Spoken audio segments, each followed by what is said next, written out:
Ladies and gentlemen, I did it. I did it. So tired, but I got the job done. Welcome back to Pia versus Gotham. Welcome back to the Battle of Generations. This is a 22 game match. 4 classical games, 6 rapid, 12 blitz. If anybody is confused by the score, every classical game is worth 3 points. Every rapid game is worth 2 points. Every blitz game is worth 1 point. Tomorrow and the day after, we will play rapid, and then the last day we will play blitz. It starts at 2 p.m. local time here in Sweden, which at the moment is 9 in the morning in New York and whatever else it is anywhere else in the world. So going into this 4th classical game, I have 2 draws and 1 loss, so I trail 6-3. But I'm hoping to enter the rapid portion at least, at least keeping the same score and not extending it anymore. And I'm coming off a pretty good game, so I was feeling pretty decent. Before this game, I made a deliberate choice to play d4 knight f6. In the last game that we played, I played d4 d5. Pia played knight to f3. And the point was, I didn't know if she was going to enter the Nimso Indian or play knight f3, and it seems like she is content going for this setup, so it doesn't really matter if I play d4 d5 or d4 knight f6. I don't think. It seems like she's going to play d4 knight f6, c4 e6, and knight f3 regardless. What I prepared before this game is, the thing is, I didn't know after d5 if she was going to play knight c3. So I decided to be a little bit creative. If she had played knight c3, we might get this position again. And the last time that we had it, I played a6. And I got a nice position, and we ended up repeating because I think I surprised her in the opening. However, this time I went for h6. In hindsight, this was probably a little bit of a dumb decision. The point of h6 is that white no longer is able to put the bishop on g5. And if white plays knight c3, black can play d5 or play bishop b4. It's just kind of like a creative sideline. There's other lines as well. However, Pia is not really... she's played the Catalan, but I wouldn't say it's her main weapon. But I kind of forced her to play a Catalan because I played the move h6.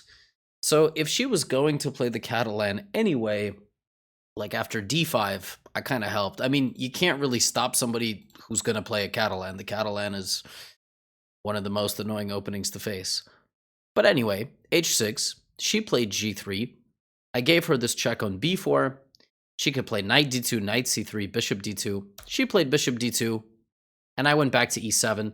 This looks a little bit silly, but the point is that now we play into a Catalan, except I've played the move h6. So the Catalan can also arise from this move order, d5, g3. You see your opponent is going to play Catalan, you give a check, you bring the bishop back. The meta of doing this is that white has to spend another tempo moving the bishop. Bishop g2, castle. And you have the same position, except you played the move h6, which is kind of a waste of time, but like not the worst waste of time in the world. Now, we got to that position. I think I can castle her place. I was just trying to play a bit fast. She played queen c2, which is a very natural move, defending this pawn, and she wants to play rook d1. I castled, and she played rook d1. I played knight d7. Now, I remembered before the game, I had taken a look at a game that Gukesh played. He played it in the Olympiad. And he won a nice game against, I think, an Icelandic grandmaster. And I misremembered that game. So I'll show you what I misremembered. Basically, in that game, black took on c4, and then black played knight d5 and took this bishop. And so here, Pia played this move bishop f4, which is exactly how that game went. And this is kind of the point that white has to lose a little bit of time here. And I was sitting at the board, and I was like, I swear the move here is a5 for black, and that's what Gukesh played. Gukesh played a5, just gaining some space. But then I was like, how do I get to that position? Well, the way you get to this position is knight c3, take on c4, white goes knight d2 to get the pawn back. Now you go here, white takes, and Gukesh got this position. It's a very interesting position. Very imbalanced. I forgot that a bit, and I was sitting here going, what the heck is a move here?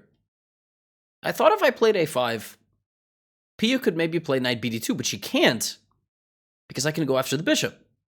I also thought of another plan here, which is knight e4, which is trying to turn the game into a stone wall, and after knight bd2, black tries to play f5, g5, etc. This is actually a very interesting way to play the position.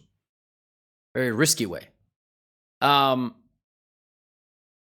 But I totally mixed up what I was supposed to do here, and I went knight h5. Knight h5 is just not a particularly good move. Now, she and I have repeated moves before in a Catalan.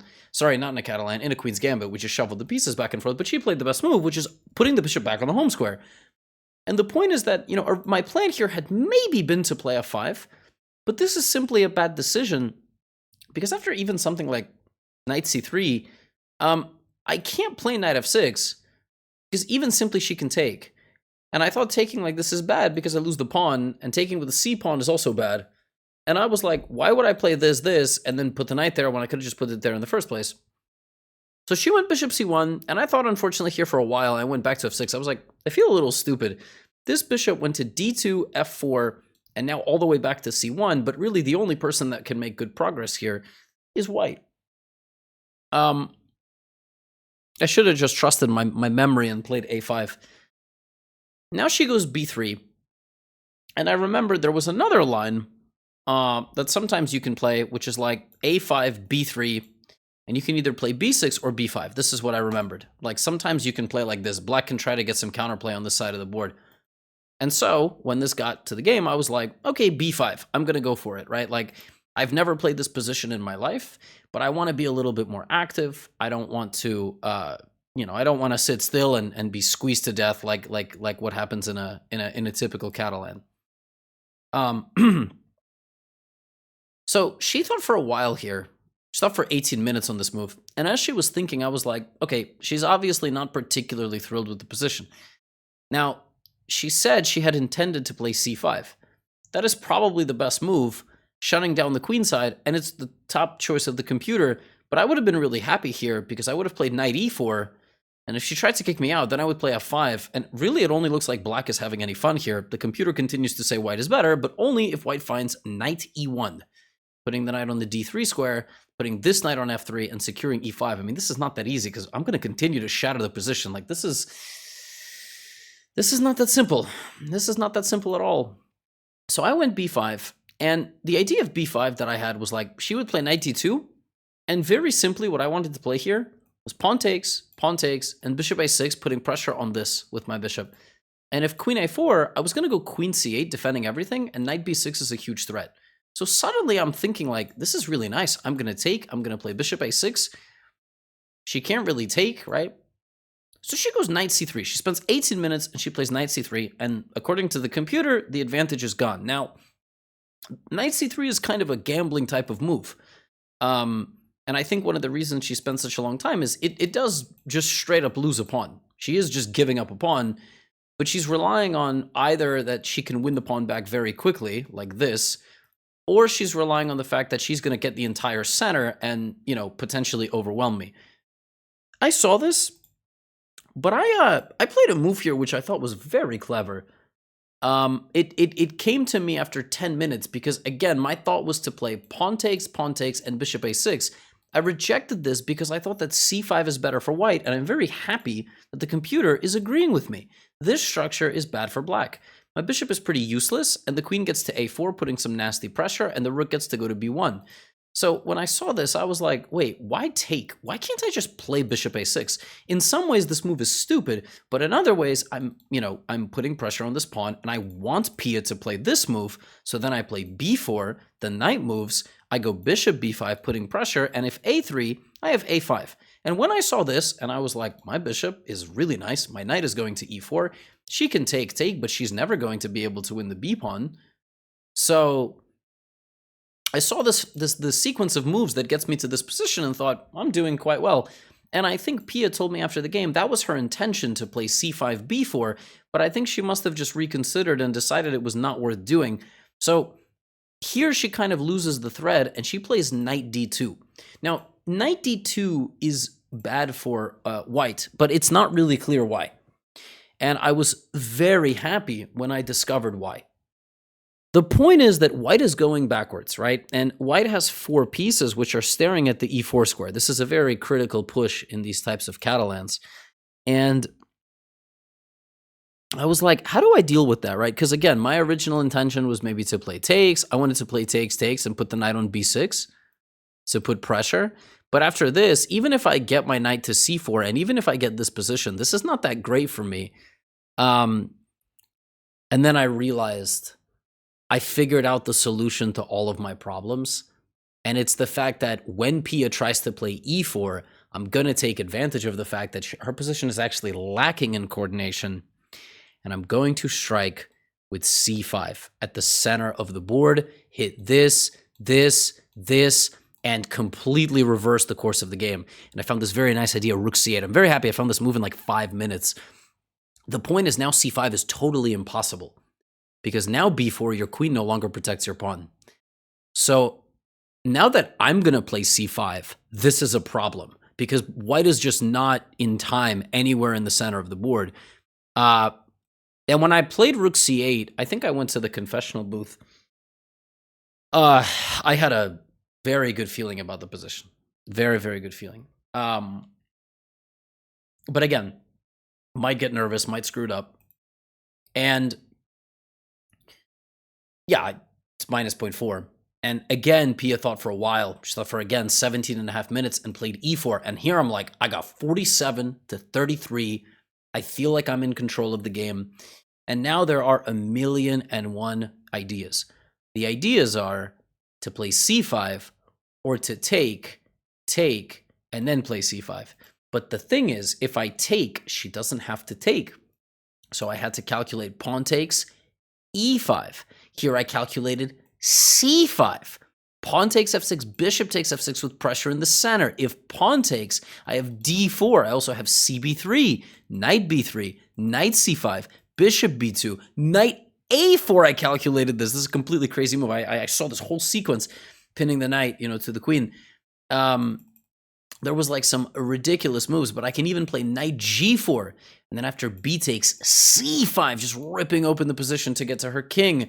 So, I didn't know. Part of me didn't want to do this because I felt like I was allowing the position to open up. But part of me also did want to do this because, my bishop is just much closer to capturing the thing. In retrospect, I really wish I had a better framework here, because I felt in my gut that taking one of the pawns and then playing c5 was probably better. But I played, the second best move, which I thought was also okay, which is just c5 right away. And I spent 12 minutes calculating here, and I shouldn't have. I mean, this is what I had prepared for a while. Psychologically, I should have probably just blitzed out the move c5. I played c5, and now it's complete chaos. Every pawn can take every pawn. She could also go here, and after take, she can, c takes d4. She can, move the queen. Complete chaos. Now, if she's going to take a pawn, she should probably take on c5.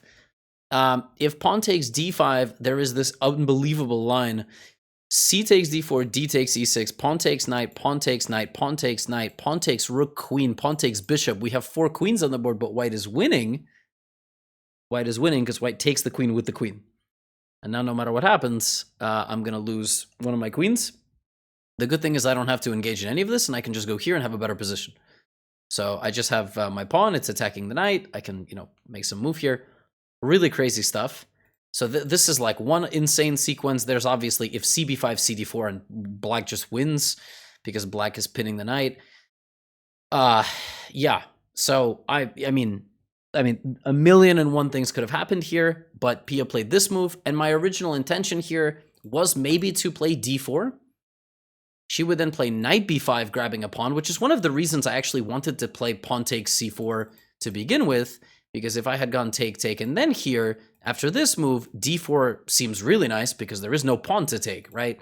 So I thought about this, but okay, I chose this. Here, I wanted to go d4. I thought it wasn't good enough.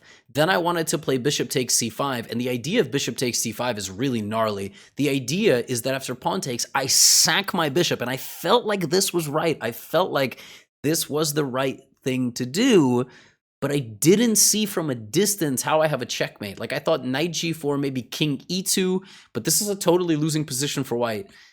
For example, king e1, I looked at knight e3, that's probably okay. Yeah, taking bishop takes c5 would have been really gangster, because I actually saw this, but somehow was like, this is, you know, I saw this, and also she doesn't have to take my bishop. She doesn't have to take my bishop at all. Like, she can play king h1, and I was like, is this good or bad? Because she's gonna go knight e4, and yeah, apparently it's all good. Apparently the whole thing is good. So yeah, I can play d4, I can play bishop takes c5, and you know, I thought, and I played a bad move. I kind of got lost in all the complications. I got lost in all the captures and everything, and I played b takes c4. And I think originally my plan here had been to play d takes c4, which I realized is really terrible, because after b4, I have nothing. I have no attack, and actually a counter attack is coming. So what I wanted to happen was b takes, and d takes, at which point I'm simply winning back this pawn, and, you know, I'm just better. Here I calculated c6, rook takes, e5, knight takes e5, knight takes c4, and I thought after queen c7, something like bishop takes, knight takes, I thought black was just much better. Black is much better, because white doesn't have a light-scored bishop, so white's king is weak for the rest of the game, even though white is up a pawn of material. So like I said, there was so many complications. She played pawn takes d5, and here I was actually very annoyed at myself, because I realized what I wanted to do does not work. Here I wanted to play bishop takes c5. I think from a distance I wanted to play bishop takes c5. I decided, though, that I don't think bishop takes c5 works, because she has knight takes c4. Now the queen is defending the pawn. So I was like, okay, no problem. I'm going to take back on d5, and I was completely expecting knight takes d5 here. Completely expecting knight takes d5. After knight takes d5, I was thinking to take, or maybe to play bishop takes c5 with the same idea. But after knight c4, I think she's just doing fine. In fact, she's not doing fine. She's up a pawn. So for example, bishop takes, pawn takes, knight g4 attacks this, rook goes to d2. This knight comes out to e5. Very complicated. Very, very complicated. But to my surprise, Pia took on c4. And this was a mistake, because now, finally, I woke up. I mean, I had been looking at bishop takes c5 on like 5 different moves, and now I decided that, you know, I should play it. And yeah, it's a problem now, because it very much is still a threat. Like, here, if white plays c takes d5, white just simply loses, because I absolutely shattered the position. And after king f2, it's mate. The position is so bad, the direct line of assault on the king forces the king forward. And I don't know where the mate is, but I imagine it's like g5, or I don't know, queen d4 and some mate. Yeah, here's a nice mate. Look at this. Knight h5, king f5, g6. If I won like this, the match should just end on this checkmate. But no, Pia does not go down like that. I still thought, by the way, knight takes d5 might be the best move. But she went here, and this simply allows bishop takes c4, knight c5, knight c5. And you know, we get here, and I've got, you know, 18 and a half minutes to 21, and I'm like, I'm just up a pawn. I mean, she has 2 bishops. She has a little bit of compensation. She has some activity, but I'm just up a pawn. And that's when, you know, that's when the nerves start kicking in a little bit. I'm like, oh my God, this is like the best. I mean, this is the best I've got so far in the match. I'm like close to winning, I think, from a practical standpoint. She played bishop here, and I wanted to play queen a5, but I didn't think queen a5 was good because the bishop gets here. So I went knight e6. And now I think white's just in trouble. Originally, I thought queen f5 was a good move here, but it looks like d4 is just really strong. I'm not really threatening to take any pieces just yet, but the point is that, you know, I can walk my pawn to d3 if I want, etc. So I'm sitting here. She now thinks for 10 and a half minutes. And that really set off some alarm bells because I was like, is her position really that bad? I mean, I'm up a pawn and I'm better, but like it's only minus 0.4, as you can see from the computer. So she goes here. I'm like, okay, well, obviously I can't go d4, right? So let's think of some other things. First thing that comes to mind is queen a5. That's the second best move according to the computer. The point is then, you play rook d8, you try to play d4. Then I'm like sitting there and I'm going, okay, she's thought 10 minutes, right? She's obviously got like some ideas over here. This move obviously doesn't work. Wait. If I go d4, I'm threatening to take the knight because my queen hangs, but so does hers. So if d4, she's got to move either the queen or the knight. Where's the knight go? If it goes to e2, I'll take it. Move my pawn's defended. If it goes to e4, I have knight takes e4, bishop takes e4, bishop d5. So I get in the way of the rook and the queen. And then after bishop takes, queen takes, she can take my pawn on d4, but then the bishop stops guarding g5, and then my knight can go to g5, and since the light squared bishop is gone near the king, I have knight h3 and knight f3. I'm completely winning. Okay, let's like triple check this. Now, I probably should have played this a bit faster, but I was a bit bewildered. I played d4. And yeah, her best move is knight e2, at which point I would have taken. She would have gone here. Now the pawn's not hanging anymore. I would have probably went rook e8, and I'm just up a pawn. But she went knight e4. And I was like, what? Take, bishop d5. The point is, if bishop takes, queen takes, bishop d4, knight g5, the light squares are eviscerated. I just win the game. When I saw this, and I played bishop d5, I was like, I'm 5 moves away from winning this game. I don't even know what she can do. If she plays, for example, f3, I was even thinking f5. Like, there are lines where I can play f5. I can force the bishop to make a move. Now, the move that I didn't know what to play was queen b1. I had seen this move. I was like, what if she just keeps the tension? And she thought and played queen b1 with 3 minutes on the clock. And I was like, I'm certain I am winning this position. Now, I understood that the queen stopped attacking this pawn. So if I move the bishop somewhere, or if the bishop takes, right, this is now protected. From a distance, I had seen that I can take the bishop. She takes my bishop. I take the pawn with check. Her king walks out into the open, and I'm up a pawn.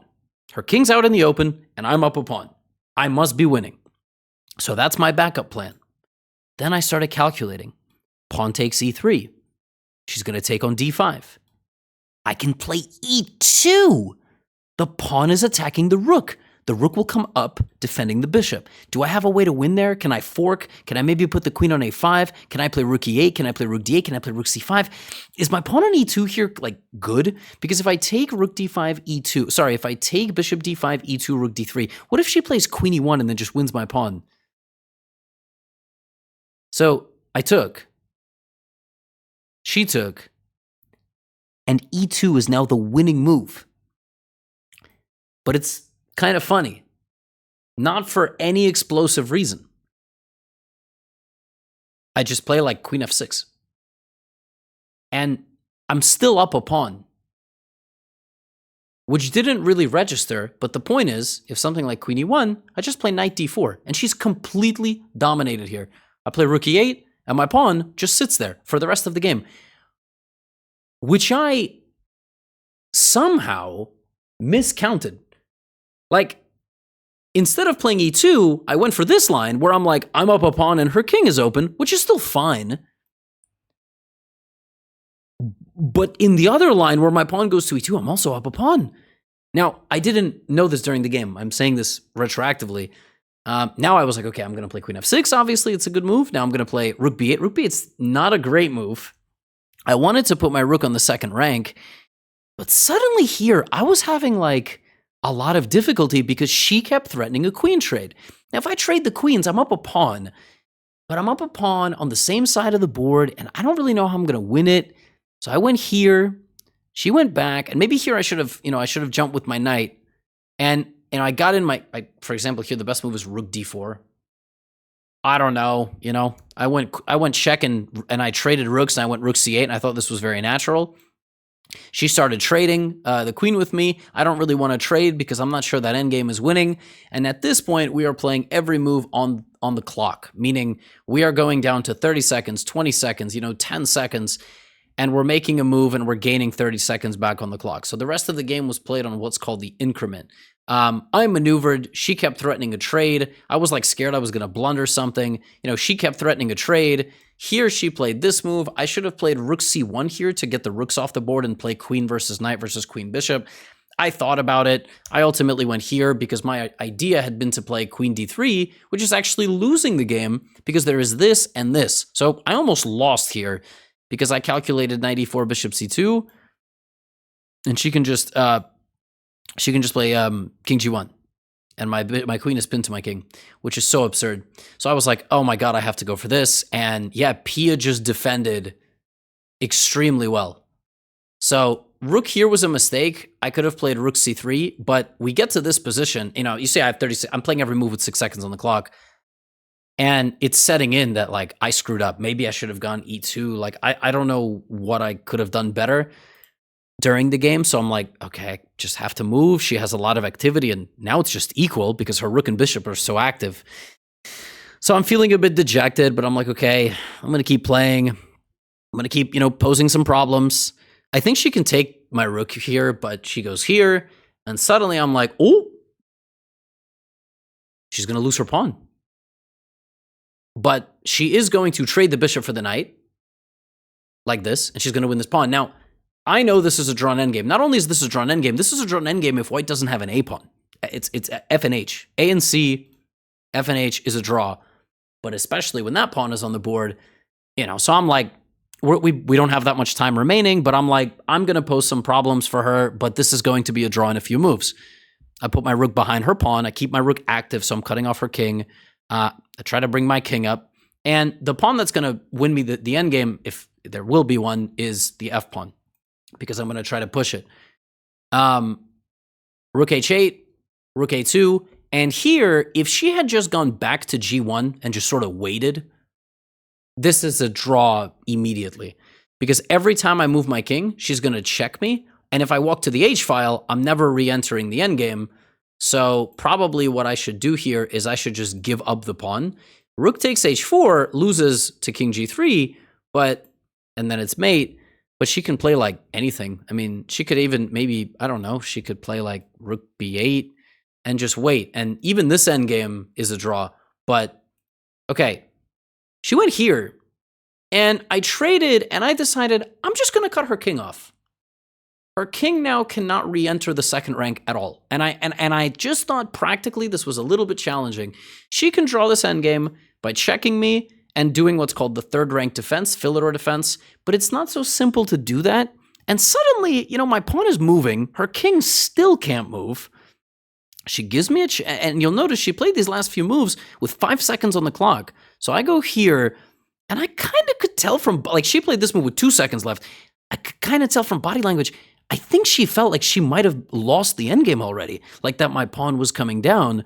She gave a check. I went king f3, and I'm thinking like, sorry, I'm just going here, and I'm going to play f3. Like this must be winning. Now, I had a feeling it was a draw because in king and rook endgames like this, she's on the short side with her king. So even if somehow she blunders, she's on short side defense, which is the right way to defend the endgame. But I was like, a little bit uncertain. She gave me this check, and here I was like, what if she just plays rook b2? And she did. She played rook b2. Rook b3. Rook e3. I think here the clock breaks slightly. And I think what happened here is she hesitated and she lost on time. I don't know exactly where it registered. Maybe it registered here. Like maybe she wanted to play rook b1. She thought this endgame was already losing, And that's why she was hesitating so much. For example, if rook b2, you know, I was going to play something like, you know, I was going to move my rook to the edge of the board, and then if she went here, I was going to move my king and start trying to push my pawn. But after king g2, f3, she just comes back, and I can't make progress as easily as I thought. It looks like I can, but because she's on the short side, she's always drawing. But I kind of got the sense like she was fading a little bit, like she really felt like it was losing, and that's why she was going down so low on time. And I, you know, I was trying to pose some problems and be annoying, and I won. I mean, I won the game on time. She made the move and she hesitated, and by the time she had pressed the clock, she had 0 seconds. Look, obviously it's not the way I wanted to win. I would have much rather played, you know, e2 over here and won like 7 moves later, and it would have been a really, really nice win.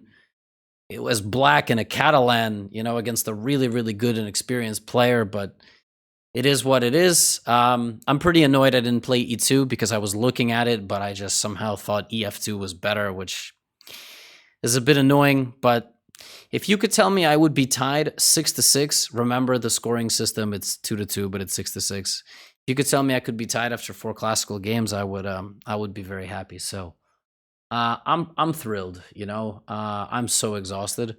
Tomorrow we have to play 6 rapid games, and then we have 12 blitz games. Oh, I'm gonna get some rest. Shout out to all of you who are watching live. Shout out to all of you who are watching these recaps. You guys are great. Appreciate the support very much. Excited to meet those of you that are going to be at the fan event on Sunday here in Stockholm, if I still have a voice and if I'm still like healthy. Shout out to everybody who has checked out the chessboard at Walmart.